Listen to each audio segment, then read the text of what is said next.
నిజామాబాద్ జిల్లాలో 102 మద్యం షాపులకు కొత్త పాలసీ ప్రకారం నోటిఫికేషన్ జారీ చేసినట్లు ఈఎస్ మల్లారెడ్డి తెలిపారు.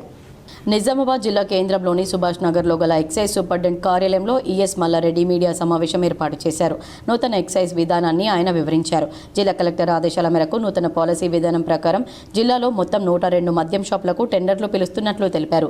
రిజర్వేషన్ల ప్రకారం ఎస్సీ 11, గౌడ కులస్తులకు 11, ఎస్టీలకు 2 షాపుల చొప్పున కేటాయించడం జరిగిందన్నారు. ఈరోజు 26వ తారీఖు నుండి నెక్స్ట్ మంత్ 18వ తారీఖు వరకు అన్ని వర్కింగ్ డేస్లో ఉదయం 10 గంటల నుంచి సాయంత్రం 5 గంటల వరకు జిల్లా ఎక్సైజ్ సూపరింటెండెంట్ కార్యాలయం ఈ కార్యాలయంలో సుభాష్ నగర్ నందు అప్లికేషన్స్ రిసీవ్ చేసుకుంటాము.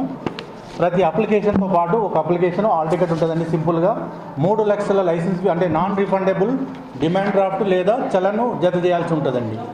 గత పాలసీలో 2 లక్షలు, ఇప్పుడు 1 లక్ష రూపాయలు పెంచి 3 లక్షలు నాన్ రిఫండబుల్ అప్లికేషన్ ఫీజుగా గవర్నమెంట్ నిర్ణయించింది. దాంతోపాటు ఆధార్ కార్డు లేదా pan card, self attested Aadhaar card అయినా పాన్ కార్డు అయినా జత చేయాలి. తర్వాత జనాభా లెక్కల ప్రకారం 55 లక్షల రుసుము కలిగినవి 42 షాపులు, 60 లక్షల రుసుము కలిగినవి 16 షాపులు, 65 లక్షల రుసుము కలిగినవి 29 షాపులు ఉన్నట్లు ఈఎస్ వెల్లడించారు.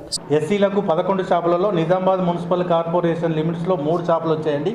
మోపాల్ 1 షాపు, తర్వాత బోధన్ మున్సిపాలిటీలో 1, కోటగిరి మండల హెడ్ క్వార్టర్లో 1, ఆర్మూరు మున్సిపాలిటీలో 1, బాలకొండలో 1, మెండోరాలో 1, దర్పల్లిలో 2 షాపులు.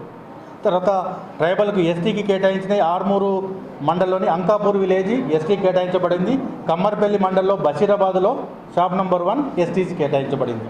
తర్వాత గౌడ్స్కి మోపాల్ అంటే నిజామాబాద్ అవుట్స్కట్స్లో ఉన్న మోపాల్ మండల హెడ్ క్వార్టర్లో 1 గౌడ్కి,